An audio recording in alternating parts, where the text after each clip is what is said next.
Infinite ammo, lethal precision, heavy armor penetration. The LAS-98 laser cannon truly has it all. Quartermaster Creature here. This piece of prismatic perfection is one of my personal favorites. Yes, the LAS-98 and I go way back, delivering swift, surgical precision to the eyes of Hulks and Devastators alike. On the creek, back when 'twas but a wee medium penetrating beam, and I still had 2 arms. But enough about me in the past. Let's talk present firepower. The LAS-98 laser cannon is a stratagem-based support weapon available to divers ranked Space Cadet or higher.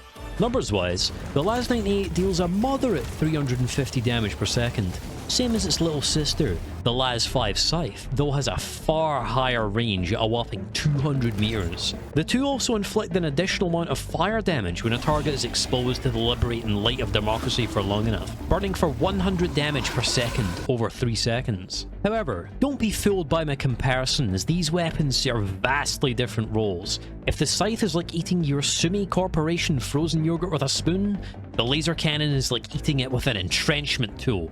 That isn't to say you can't use your shovel to scoop out a nice helping of Hawkeye yogurt, however. As this weapon is heatsink based, it is powered by the very light of liberty itself and can be fired infinitely should it be allowed sufficient time to cool after use. In neutral environments, the LAS-98 has a 12.5 second fire limit, meaning the trigger can be held and this bright beast fired away freely before requiring 15 seconds to cool down, after the heatsink is nearly fully used. However, if you're a diver who doesn't like to wait, I can more than encourage using the heatsinks fully and replacing them, as this will mean the wait for cooldown is skipped, replaced by a 3.6 second reload. Additionally, the LAS-98 gains both reserve heatsinks back from a standard ammo box found littered in the grounds and planets, as well as destroyer deployed supply boxes. Just don't tell your democracy officer this quartermaster is encouraging you to intentionally break your toys, okay?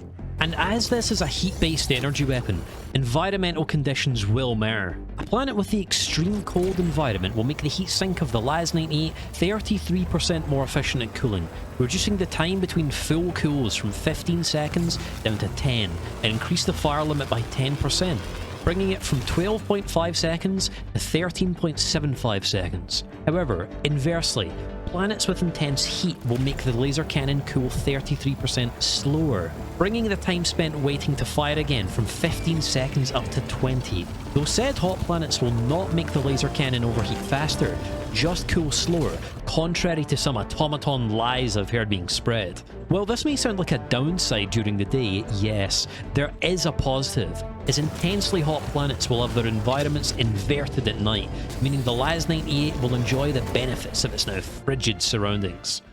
Now that I've regaled on the performance and specs of the laser cannon, let's talk about the enemies it will cut through. As it did on the creek, the LAS-98 performs best against the autocratic automatons, thanks to their reliance on heavy armor with exposed weak points, which the laser cannon cuts through surgically and swiftly. As the laser cannon has infinite ammo if a helldiver can manage the heat sinks right, there's no target, big or small, I wouldn't recommend using this against. The standard automaton foot soldier will fall swiftly to this beam of freedom, though everything cuts through them with ease. Let's instead move on to the automaton's heavier, monstrous, mechanized menaces. Devastators will be a more than suitable target for the LAS-98, with the highest armor they possess being their medium armored torsos. Of course, the laser cannon can cut right through this, but for a more swift disassembly, might I recommend targeting their puny little heads or stomachs. Both are unarmored, meaning the LAS-98 will deal its full damage against them, with the head taking barely a second to beam to bits and the stomach just over 2. Of course, Devastators are nothing compared to Hulks. These heavily armored brutes cover their cowardly bodies in majority heavy armor, meaning the laser cannon's penetration matches it for 65% damage instead of its full damage. This is where the laser cannon's surgical precision is most useful in this front, with the beam able to obliterate a Hulk's medium armored head in but a few seconds, or the heat sink on their back, though this will take slightly longer. Up next are gunships. Pesky things to those without the means of dealing with them. But with but a single laser cannon and a Helldiver squad, they will be trouble no more. Everywhere on these flying fiends is protected by medium armor, the laser cannon able to slice through them like butter. Though for maximum efficiency, 2 seconds of focused fire from our freedom-fueled hyper-focus flashlight to their forward or rear thrusters will send them spiraling to the ground. Now, here's where things can start to get tricky for our dearest laser cannon, tanks. Annihilator tanks and Shredder tanks will give the LAZ-98 trouble, as they feature armor a step above heavy, meaning the laser won't be able to penetrate it from the front. Should a Helldiver be forced to face one of these dreaded beasts, however, get behind them and fire into the medium armoured rears of their turrets or hulls. This should beat them in just over 2 seconds of sustained fire. And despite being a super heavy unit, compared to the heavy unit I just mentioned prior, this Quartermaster is of the opinion that the LAZ-98 laser cannon performs better against factory striders than it does against tanks, though I would recommend it for a support role against them. Most of the factory strider's body is covered in level 5 tank armor, which the laser cannon cannot penetrate, though there are exceptions. The underbelly features medium armor, which the laser cannon can cut through, but this Helldiver is a disadvantageous position to be in.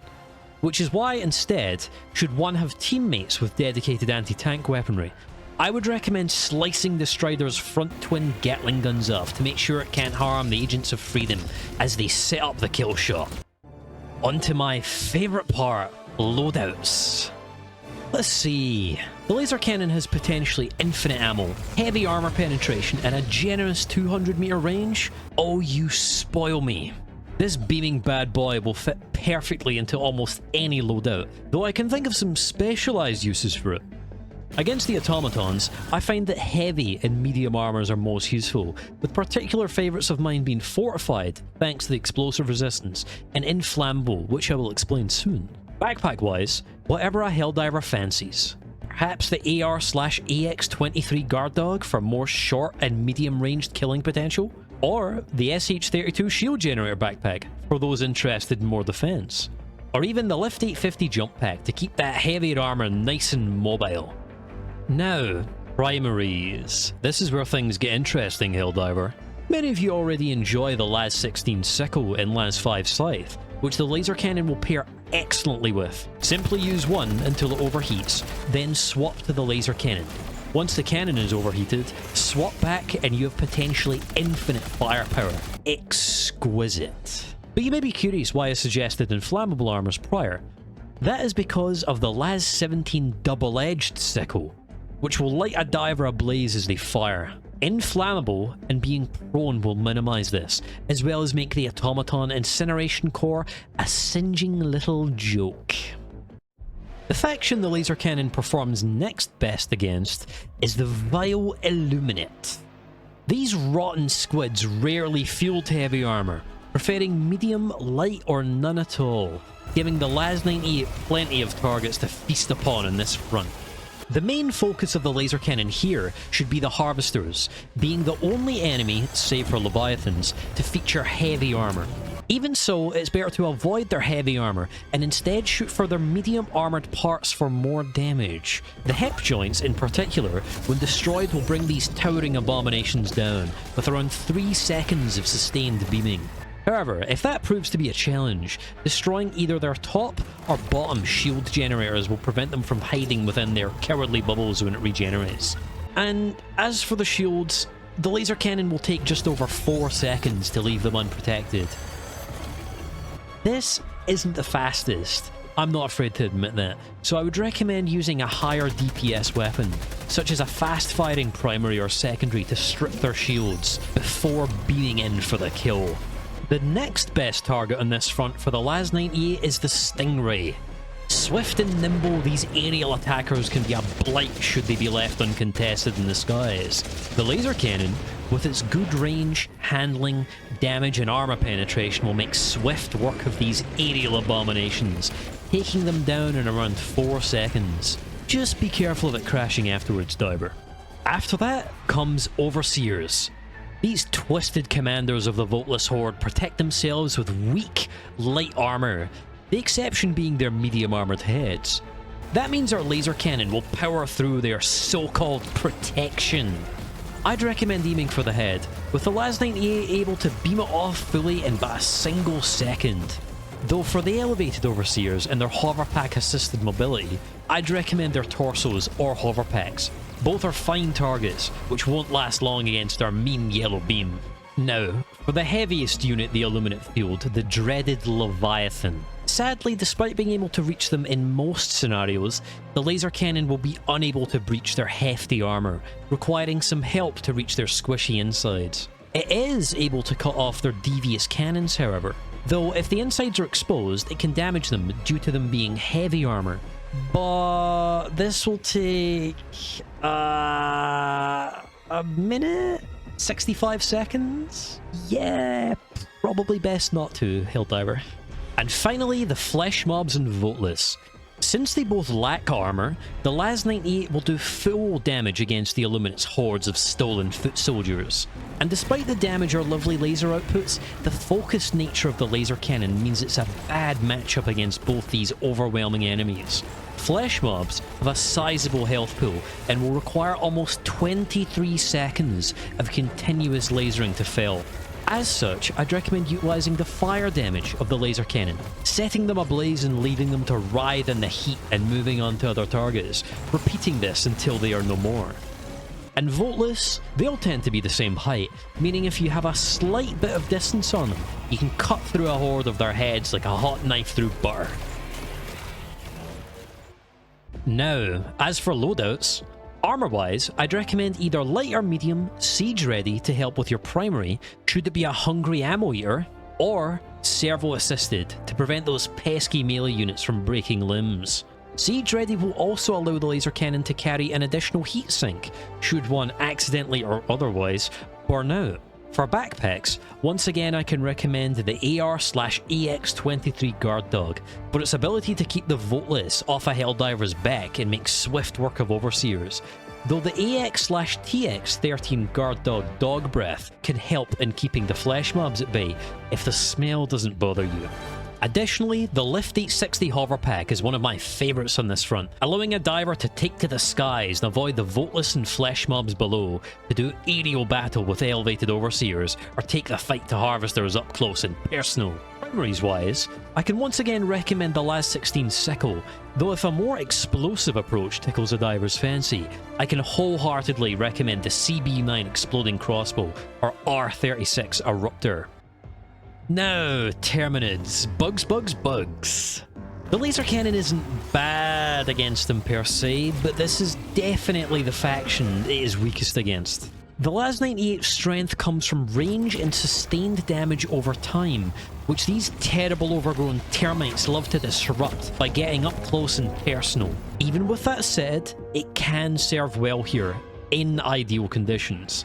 Unlike the other factions, I would recommend the Las-98 for more of a chaff and medium clearing role, as their heavy units, while having armoured laser cannon can pierce, all pack some seriously impressive health pools, similar to Flesh Mobs. Little bugs will pop with but a glance of the glorious laser of democracy, with hunters taking just a second to beat. Hive guards will perish in a similar amount of time, the laser able to pierce through their tough but medium armoured faceplates. As for chargers, I'd recommend aiming for their front legs if possible. This should take around 4 seconds to down them, though with their mobility it can be tricky. Impalers are a slightly better matchup for the laser cannon, as setting them ablaze can whittle down their health pools and shooting at their exposed faces should beat them in just under 5 seconds, though be wary of their tentacles. Now, Bile Titans. Sadly, the only thing the Las-98 has going for it against this towering Terminid is range. Assuming one can freely fire at this vile monster's face, it will perish in slightly under 5 seconds, but this is rarely the case. Alternatively, aiming for the sacks in a Bile Titan's underbelly will disable its ranged spit attack, making the job of felling one much easier for teammates. Though, and I hate to say it, the Las-99 Quasar Cannon is much better suited for the job of felling Titans than the Las-98 Laser Cannon. As for loadouts, I'd say the key to making the laser cannon work on this front is range. Thus, mobility is key. Light armor or medium would be my preference, with a slight edge to extra padding for the extra defense on light armors, or unflinching for similar reasons, as well as decreased movement when being hit. As if I'm not biased about the Truth Enforcer's armor type. As said prior, mobility is key here, hence why I'd suggest the Lift 850 Jump Pack or Lift 860 Hover Pack. Though you can't go wrong with the SH32 Shield Generator Pack for more survivability, or the B1 Supply Pack for team support. Primaries, however, is where things can get interesting here. I'm once again going to recommend the LAS-16 Sickle due to its synergy with the LAS-98 laser cannon, though it would also synergize very well with the ARC-12 Blitzer and its infinite ammo and no heat buildup, since the bugs like to get close. Though, if I'm allowed to show my biases once more, the Truth Enforcer's signature SG-20 Halt Shotgun is an exquisite pick too. Now then, to conclude. If the autocannon is the weapon that conquered the creek and was showered in endless praise by Helldivers, the LAS-98 laser cannon is the workhorse that picked up the slack where the autocannon couldn't. Amazing range, infinite ammo, and the ability to cut through just about any weak point. I really do adore the shining light of liberty, and more Helldivers should appreciate its surgical precision. If this thing lets you down, that's on you, Helldiver. Treat it right and you'll be cutting bots, squids, and occasionally bugs in half in no time. But for now, that's all, Helldiver. I hope to see you again soon for more arms recommendations. This is Quartermaster Creature, signing off. Yo, Creature here. Thanks for making it to the end of another Helldivers video. This was kind of a long one. I mean, they're getting longer every time. My first one was like 7 minutes, and the next one was 10. Then the one after that was like 13, now this one's like 16, 17? Like, damn, bro. Oh my goodness. Anyway, thanks again. Remember to watch me on Twitch as well. Yep.